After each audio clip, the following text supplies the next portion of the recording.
Hello! Alors, bonsoir, j'attends d'être sûre que tout va bien avant de lancer le live. Ok, super, j'espère que tu vas bien. N'hésite pas à me faire un petit coucou quand tu passes, me dire que tu es là, me dire voilà, si tu vas bien, si tu as passé un bon week-end, comment ça se passe pour toi. Euh, ok, aujourd'hui c'est pas le live le plus simple pour moi. Je vais t'expliquer pourquoi. Avant, je voudrais parler d'un truc. C'est que j'ai plusieurs fois des parents qui me disent, et puis c'est marrant parce que je discutais avec une maman aujourd'hui qui me disait mais je comprends pas pourquoi je réagis comme ça avec mes enfants, pourquoi je m'énerve, pourquoi c'est difficile pour moi. Moi j'ai eu une enfance heureuse, tout allait bien, donc je devrais être bien, ça devrait être facile. Et moi aussi je me disais ça. Euh, Parfois, on se rend compte en fait qu'on a des réactions excessives avec nos enfants. Et même parfois qu'on peut se mettre à crier, même à taper, et se dire mais pourtant moi on m'a jamais fait ça. Et déjà, la nuance c'est que c'est pas parce que tu n'as pas été, c'est pas parce que tu t'es pas pris des claques que tu l'as pas ressenti comme tel. Parce que la violence c'est pas que physique, la violence ça peut être psychique et la violence parfois c'est très insidieux, c'est-à-dire que tu le vois pas forcément. Et puis, parfois quand tu vois de la violence chez d'autres personnes, c'est-à-dire que ça peut être tes parents avec un autre de tes frères et sœurs, bah, c'est la même chose que si c'était, enfin, pas tout à fait, mais quasi la même chose que si tu le vivais toi. Et puis, par exemple, moi, je sais que j'ai pas forcément vécu de la violence, mais j'ai beaucoup ressenti de colère et une certaine forme de violence chez mon père, parce que lui, il avait tout ça accumulé en lui. Et jusqu'à mes 16 ans, jusqu'à mes 16 ans, je considère que j'avais une enfance heureuse. Quand... Alors, en fait, il y a aujourd'hui 22 ans, très précisément. Puis pour le coup, c'est assez précis parce que c'était vers 20 heures. Donc il y a 22 ans et 1 heure, ma mère est décédée. Ma mère est décédée comme ça, brutalement. Donc aujourd'hui, c'est le jour d'anniversaire de la mort de ma maman. Donc c'est difficile pour moi. Enfin, difficile. C'est pas un live très serein et très posé pour moi parce que c'est un peu lourd et puis que voilà, c'est pas une journée où je fais particulièrement de commémoration ou quoi aux caisses, mais en tout cas j'y pense, c'est présent. Et donc c'est pas une journée où je suis pumped up. Voilà. Déjà, globalement le mois d'octobre, c'est pas un mois où je suis au top. Donc le 10 octobre, c'est pas la date où je me sens le mieux. Donc voilà, aujourd'hui ça fait 22 ans. Ça fait beaucoup plus longtemps de vie sans elle qu'avec elle. Et en fait, quand j'ai commencé à me poser des questions sur moi, quand j'ai commencé à revoir un petit peu mon passé, mon histoire, et à me dire qu'est-ce qui faisait que parfois je me sentais pas bien dans ma peau, qu'est-ce qui faisait que... Où est-ce que ça avait merdé en fait? Et souvent, enfin, pendant une bonne partie de ma vie, j'avais cette impression qu'en fait ça avait basculé le jour de la mort de ma mère. Donc pendant une petite quinzaine d'années, je pense, hein, je me suis dit que voilà, si ce qui faisait que j'étais pas bien, ce qui faisait que j'avais du mal à être heureuse, à me sentir bien, ce qui faisait que j'avais du mal à m'attacher aux gens et à faire confiance, c'était lié à la mort de ma maman. Et en fait, ça me fait penser du coup à tous ces gens, toutes ces personnes que je vois qui me disent mais moi j'ai eu une enfance plutôt cool, plutôt chouette, donc il n'y a pas de raison que je m'énerve, il n'y a pas de raison que je perde patience.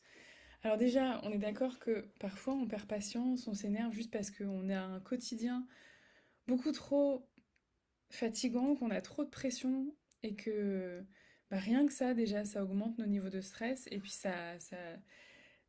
on va dire que ça active beaucoup plus facilement la sonnette d'alarme de j'en peux plus, je crie. Et puis, en fait, quand on est enfant, on a une vision quand même un peu... bah, on interprète tout ce qui se passe pour préserver l'image qu'on a de nos parents quand même, pour préserver ce lien, parce que ce lien qu'on a avec nos parents ou avec les adultes qui s'occupent de nous, c'est un lien qui conditionne notre survie, juste notre existence.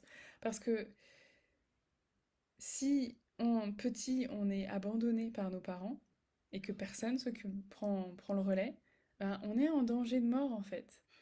Donc oui, quand on est petit, on a une vision un peu idéalisée de ce qu'on vit.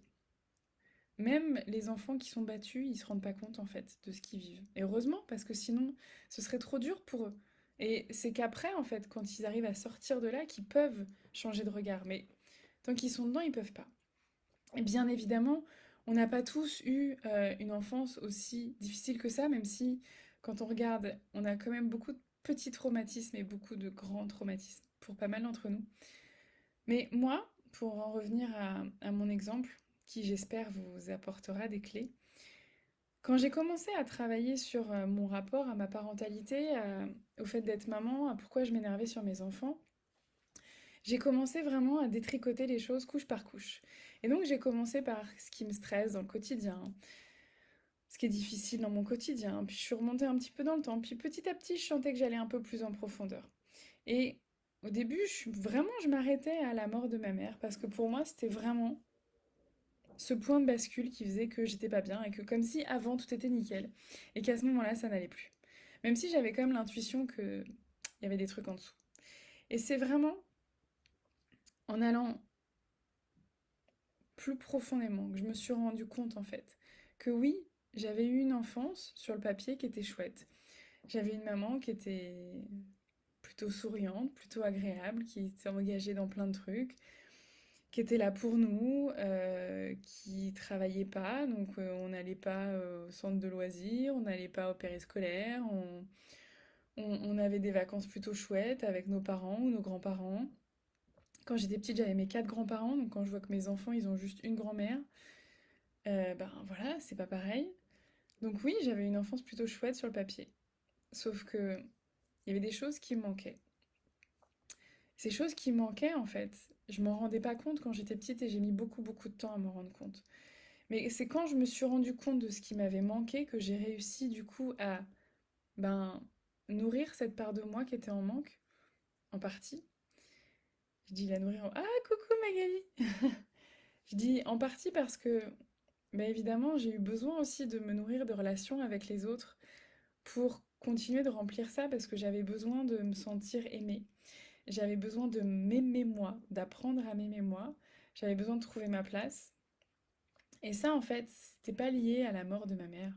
C'était lié à tout ce qui s'était passé avant. C'était lié à ma naissance. C'était lié au fait que mes parents étaient en deuil et que ma maman a jamais réussi à être pleinement présente dans la relation. Tu peux avoir une enfance qui, sur le papier, dans tes souvenirs, était plutôt chouette, plutôt cool. Et pour autant, il a pu te manquer des choses dans la relation. Il a pu te manquer des choses dans l'expression de tes émotions. Il a pu te manquer des choses dans l'encouragement, dans la valorisation, dans la façon dont on te regardait. Et ça veut pas dire que tes parents, ils ont merdé ou qu'ils étaient pas à la hauteur. Ils ont fait ce qu'ils pouvaient, avec ce qu'ils connaissaient, avec ce qu'ils savaient, avec ce qu'ils se sont permis. Ok. Mais c'est vraiment de se dire que parfois oui, parfois, on a l'impression que c'était plutôt chouette, et c'est bien d'en garder un souvenir plutôt chouette. Et si on se rend compte que là maintenant, il y a des choses qui vont pas bien, il y a des moments où on pète un câble, il y a des moments où c'est trop lourd, il y a des parts de nous en souffrance, on peut aller revisiter ça sans... L'idée, c'est pas de ternir l'image qu'on a de notre enfance, c'est juste de peut-être avoir un peu plus d'objectivité et d'avoir une vision un peu plus large, un peu plus d'ensemble de ce qui s'est passé. Moi, je me suis rendu compte en travaillant en plus dans la formation d'Isabelle Fioza, c'est assez impactant parce que on n'apprend pas comme, comme à la fac ou comme dans un cours théorique, on vit les choses de l'intérieur. Et donc, on a travaillé notamment sur l'attachement et c'était pas évident. Parce que travailler sur l'attachement, c'est travailler sur comment tu t'es senti en sécurité ou pas avec tes parents, comment tu t'es senti aimé ou pas avec tes parents et par tes parents. Et comment tu t'es adapté à ça? Et en fait, je me suis rendu compte de plein de choses. Et le fait de m'en rendre compte, ça a été, pour le coup, assez violent. Quand je m'en suis rendu compte, parce que, par exemple, je me suis rendu compte que j'avais une réaction plutôt dans la fuite et dans l'évitement quand il y avait un stress, quand il y avait quelque chose, c'est que je me replie sur moi.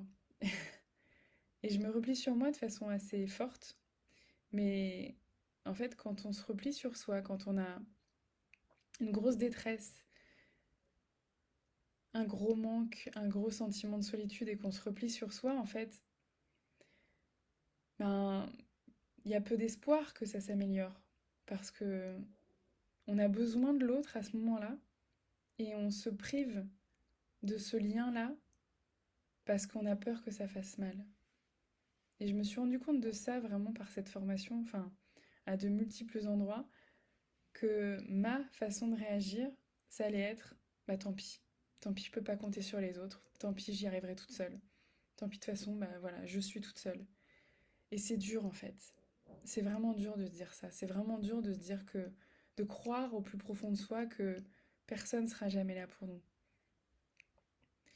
Et ça, oui, bien sûr que quand ma mère est morte et quand mon père est parti en vrille, c'est sûr que ça a renforcé cette croyance que je pouvais pas compter sur les autres. Mais la vérité, c'est que cette croyance, elle était déjà là bien, bien, bien avant. Elle était déjà là bien avant parce qu'en fait, je sentais bien que ma mère, je pouvais pas compter sur elle. Que elle était trop triste pour prendre soin de moi.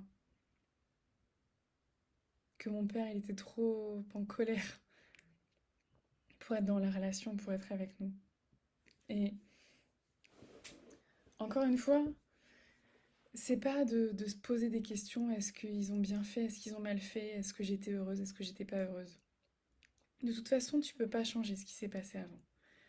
Mais si tu as envie d'améliorer tes relations avec tes enfants, si tu as envie de, de sortir de cette culpabilité, de te dire ah là, je fais que de la merde, et puis j'ai pas encore fait ce qu'il fallait, et puis je sais bien qu'il faut pas leur crier dessus, mais je leur crie dessus quand même, et puis blablabla.